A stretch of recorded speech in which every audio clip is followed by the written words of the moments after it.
আজকের ব্লগটি এখান থেকে স্টার্ট করলাম। শুভ সকাল বন্ধুরা, কেমন আছো সবাই? আশা করি সবাই ভালো আছো, সুস্থ আছো, আর আমিও আছি মোটামুটি ভালো। ঘড়িতে সকাল 5টার।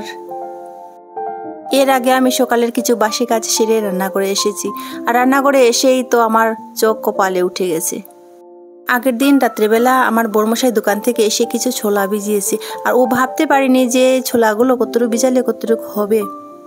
আর সকালে এসে দেখি ফুলে অনেকগুলো হয়ে গেছে। কি আর করবো, এগুলো তো আর ফেলা যাবে না, তাই আমি ভালো করে ধুয়ে, ওনার কাজ তো উনি করে নিয়েছেন, এখন আমার কাজ আমি করে নিচ্ছি। ওইদিকে আমিও আগের দিন রাত্রেবেলা বাবুর জন্য কিছু ড্রাই ফ্রুট ভিজিয়ে রেখে দিয়েছিলাম, সেগুলো ভালো করে ধুয়ে রেখে দিচ্ছি।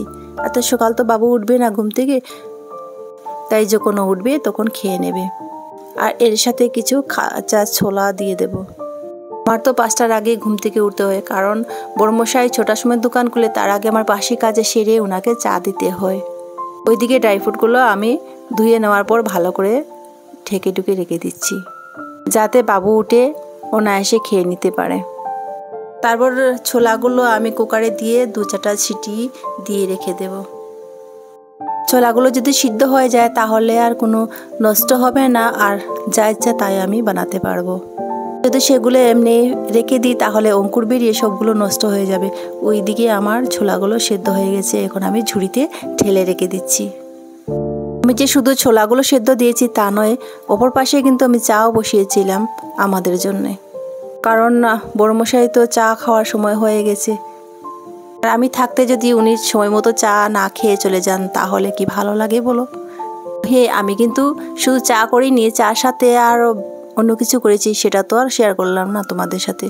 শুধু চা এমনি খাওয়া যায় না, ঘরে ব্রেড ছিল, সেগুলো আমি এবার একটু ঘি লাগিয়ে সেঁকে নেব। আমার বড়মশাই কিন্তু খালি ব্রেড খেতেই চায় না, তো চেষ্টা রাখি আমি কম সময়ের মধ্যে যা বানানো যায় সেইভাবে আমি বানিয়ে খাইয়ে ওনাকে দোকানে পাঠিয়ে দিই। এই কাজটা আমি আগেই করেছি, ছোলা সেদ্ধ দেওয়ার আগে। ব্রেডের মধ্যে ঘি লাগিয়ে আমি ভালো করে ঢেকে রেখে দিয়েছিলাম। তারপর আমি ছোলাগুলো ঠিকঠাক করে এক পাশে ছোলা সিদ্ধ দিয়েছি, আর অপর পাশে চা বসিয়েছিলাম। ওইদিকে চায়ের জল গরম হতে না হতে কুকারের সিটি উঠে গেছে। এক এক করে সব ব্রেডের মধ্যে আমি ঘি লাগিয়ে রেখে দিয়েছি, আর এর সাথে আমি ঘির বোতলটা ভালো করে টাইট করে রেখে দেব, যাতে এর ভেতরে পিঁপড়ে বা আরশোলা না যায়। আরশোলা বা পিঁপড়ে যদি একবার পারে তাহলে তো সর্বনাশ। এরই সাথে আমি সস হাতের কাছে রেখে দিচ্ছি, যাতে আমি ব্রেডগুলো শেকার পর গরম গরম ওই ব্রেড দিয়ে আর সস দিয়ে বড়মশাইকে দিতে পারি। সকাল হলে কিন্তু আমার খুব তাড়া থাকে, ওই বড়মশাইকে 6টার আগে সকালে জলখাবার বা চা দিতে হয়। এক পাশে অনেক আগে আমি চা বসিয়েছি, অপর পাশে তাওয়াটাও বসিয়ে দিলাম। ওইদিকে আমার চায়ের জল ফুটছে, কারণ আমি চায়ের জল অনেক আগে বসিয়েছিলাম, তো তাই সাথে সাথে আমি চা পাতাও দিয়ে দিচ্ছি। তোমরা হয়তো একটু লক্ষ্য করলে দেখতে পাবে যে চায়ের সসপ্যানটা কালো হয়ে গিয়েছে চার জল ফুটতে ফুটতে। একটু খেয়ালভাবে গ্যাস নষ্ট হলো, সসপ্যান পুড়ে গেল, আমার কাজের ঝামেলা বেড়ে গেল।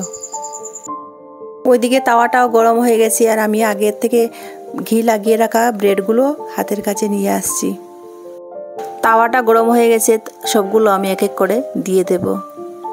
আমি আগে বুঝতে পারিনি যে ওই তাওয়াটা ছোট হয়ে যাবে, সবগুলো আর জায়গা হবে না। তো এখন আমাকে ওই তাওয়াটা পাল্টিয়ে অন্যের একটি তাওয়া বসাতে হয়েছে। আগের যে তাওয়াটা ছিল সেটা অনেকটা ছোট, আর তার মধ্যে অনেকটা পাতলা, আর অনেকটা সময় গরম হয়েছে, তো তাই দেওয়া মাত্রই পুড়ে গেছে। তো এর সাথে সাথে তাওয়াটা পাল্টিয়ে অন্য একটি তাওয়া বসিয়ে দিলাম। এখন ওই তাওয়াতে 4 থেকে 5টা বা 6টা করে দেওয়া যাচ্ছে। তবে আমি সবগুলো এক এক করে ভেজে নিলাম। ওইদিকে আবার আমার গুল্লুমুলো এসে আমার পেছনে খুব চেঁচামেচি করছে, যদি আমি ওদেরকে একটু হলে দিতে পারি। তো দেবই, তবুও ওরা আমার থেকে জোরজবস্তি করে নিতে চাইছে। ওই যে দেখো, আমি আগে দেখাইনি আর বা ওদের আওয়াজটা শোনাইনি যদি আমার কোনো সমস্যা হয়ে যায়। ওরা ঘি দিয়ে যেগুলো আমি মেখেছি সেগুলো আর খাবে না, এমনি যেটা ছিল সেটা আমি দিয়েছি ওদেরকে খেতে। ওইদিকে আমার ব্রেড শেখাও শেষ, তার মধ্যে আমার চাটাও হয়ে গেছে, আর এখন আমি চাটা ছেঁকে নেব। বড়মশাই অপেক্ষা করে বসে আছেন কখন ওনাকে চা দেব। ওনার চা খাওয়ার সময় হয়ে গেছে, মানে ওই দোকান খোলার সময় হয়ে গেছে। চাটা ছেঁকে নিলে ব্যাস হয়ে গেছে, আমি দিয়ে দেব ওনাকে, আর তারপর আমিও খেয়ে নেব।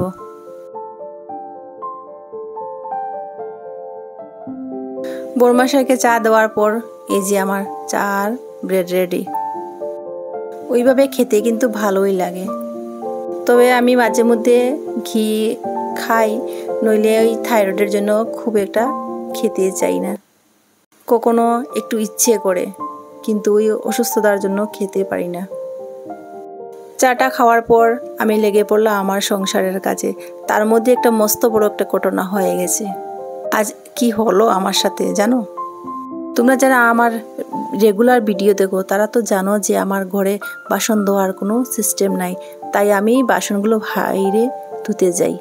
তো চা খেয়ে বাসনগুলো ধুতে যখন বাইরে নিয়ে গিয়েছিলাম তখন পা পিছলে নিজের ব্যালেন্স কন্ট্রোল করতে না পেরে পড়ে গিয়েছিলাম। আজ মস্ত বড় বিপদের হাত থেকে বেঁচেছি, নইলে আজ আমার কি হতো আজ জানি না। তোমরা হয়তো আমাকে মেডিকেল দেখতে পেতে। অনেক ব্যথা পেয়েছি জানো, ঠাকুরের অশেষ কৃপায় যে আমার কোনো কিছু হয়নি। পড়ার সাথে সাথে এদিক ওদিক চারপাশে দেখলাম যে কেউ আমাকে তো দেখতে পাচ্ছে না। যখন এসে আমার ছেলেকে বললাম, আমার ছেলে বলেছে যে মা, যদি তোমার কিছু হতো তোমার লজ্জার চেয়ে তোমার দুর্ঘটনাটাই বড় ছিল। তারপর ওই নাইটিটা পাল্টিয়ে হাত পা ধুয়ে ঘরে এসে আমি আমার যে সমস্ত কাজ আছে সেগুলো করে নিচ্ছি।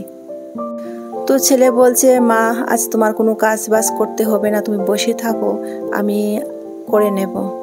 সত্যি কথা বলতে আজ এই বাসন আর কাপড় চোপড়গুলো আমার বর আর আমার ছেলে ধুয়ে দিয়েছে। আমি শুধু বের করে রেখে দিয়েছি, আমি ধুতে পারিনি গো। এটা সত্যি যে মানুষের জীবনে কখন বিপদ আসে, কখন কি হয় সেটা বলা মুশকিল। এই তো ভালো দেখবে, আর কখন যে কি হয়ে যায় বলাই অনেক কঠিন। কাপড় চোপড়গুলো বের করে আমি ঘরগুলো একটু পরিষ্কার করে নিচ্ছি। অনেকদিন হয়েছে এগুলো মোছা পরিষ্কার করা যাচ্ছে না, তাই অনেকগুলো ধুলোবালি হয়ে পড়ে রয়েছে।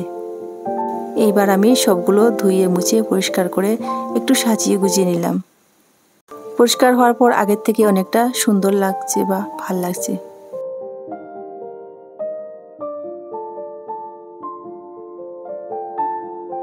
ঘর সাজানোর পর বাইরে এসে দেখলাম যে গাছে অনেক ধরনের ফুল ফুটেছে। এখন যেহেতু আমাদের ঠাকুর পুজো বন্ধ আছে, তাই ফুলগুলো আমি নিয়ে একটু ঘরটা সাজিয়ে নিলাম। কেন বলো তো, আমার ফুল ভীষণ পছন্দ, খুব ভালো লাগে। যতক্ষণ থাকবে ততক্ষণই দেখতে ভালো লাগবে। ফুল আমি ভীষণ ভালোবাসি, তাই ফুল দিয়ে আমি আজ একটু ঘরটা সাজিয়ে নিলাম।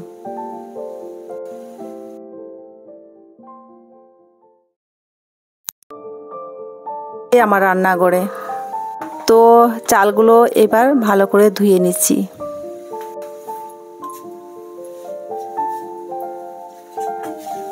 চাল ধুয়ে নেওয়ার পর আমি সবজি কেটে রেখেছিলাম সেগুলো ধুয়ে নিচ্ছি, আলু আর পটল। ওইদিকে পটলের খোসাগুলো সম্পূর্ণরূপে ছাড়াইনি, কারণ খোসানো যাবে না, ভেঙে চোরমার হয়ে একাকার হয়ে যাবে, একদম ভর্তা হয়ে যাবে। অল্প খোসা রেখেছি আর অল্প ছাড়িয়ে দিয়েছি, যে তোমাদেরকে দেখিয়ে দিলাম।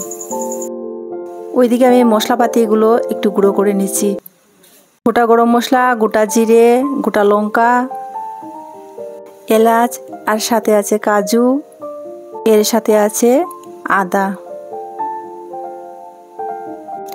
তো সেগুলো পেস্ট করে এখন রান্না করেছি কচুর দিয়ে, কলা দিয়ে ভাজা, তারপর আলুর পটল দিয়ে একটু গ্রেভি রেখেছি। এতক্ষণ ধৈর্য ধরে যারা আমার পাশে আছো সবাইকে অসংখ্য ধন্যবাদ আর অনেক অনেক ভালোবাসা, এইভাবে আমার পাশে থেকে সাপোর্ট করার জন্য। তো বন্ধুরা, আজকে ভিডিও তোমাদের কাছে কেমন লাগলো কমেন্টে জানিও। তাহলে আজ আসি, দেখা হচ্ছে পরবর্তী ভিডিওতে। সবাই সুস্থ থেকো, ভালো থেকো, সাবধান থেকো, টাটা।